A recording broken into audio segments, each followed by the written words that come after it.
Paytaxtın Binəqədi rayonu Svetlana Məmmədov küçəsi 6-cı mikrorayon metronun Nəsimi stansiyasının yanındayıq. Burada yoldakı vəziyyət sürücülər üçün, avtomobillər üçün çox təhlükəlidir.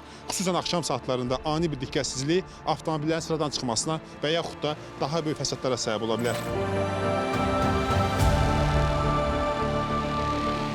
Çoxdandır özüm burada qalıram. Yollar pis gündədir. Amazatırlar, yatlar hamısı işdən çıxır. Fikir verməsən, diqqət göstərməsən avtomobil getdi. Əlbəttə ki, o sözsüz nahaldadır. Görməsək düşə bilərik, özümüzə xəsarət alarıq, moped də zərər görər. Göz görünməyən yerlər belədir, göz görünən yerlərdə soxdur. Yolla gələsiniz, yolda qazıblar, axşam saatları bir təhlükə var. Getdin buradan düşdün dəriyə. Düzəlməli də, düzəlmirlər də. Çoxdandır belədir.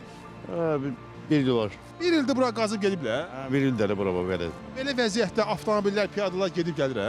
Belə vəziyyətdən gedib gəlir də, görmürsünüz nə gündədir. Dünənləri zəng eləmişəm. Kimə? 9:55-ə. Azərsu, Atçıya. Ay sol. Nə dedilər? Narahat olma müəllim, zəng eləyəcək. 9:55-dən heç zəng də gəlmədi. Ya bunu kim qazıb? Bunu dünən əlində 2 dənə lapatka olan bilinmirdi kim idi. Gördüm maşının qabağında 2 nəfər əlində lapatka, nabələd adam, əlində 2 dənə lapatkanı keçdilər, getdilər. Bax bu küçədə elə nazirin yoludur deyənə, istəsələr bir qurum kimi, yəni bu yol, yəni bu vəziyyətdə olmaz da hələ metronun Agentliyimizə bu barədə məlumat daxil olan kimi dərhal əraziyə əməkdaşlarımız cəlb olundu. Araşdırma nəticəsində məlum oldu ki, ərazidə su sızıntısı var, nəticədə belə bir hal baş verib, dərhal aidiyyət üzrə məlumat verildi, həmin sızıntının qarşısı alındı və hal-hazırda da əməkdaşlarımız tərəfindən ərazidə bərpa işləri həyata keçirilir. Günün sonuna qədər ərazidə asfaltlanmanın təmin olunması tərəfimizdən icra olunacaq.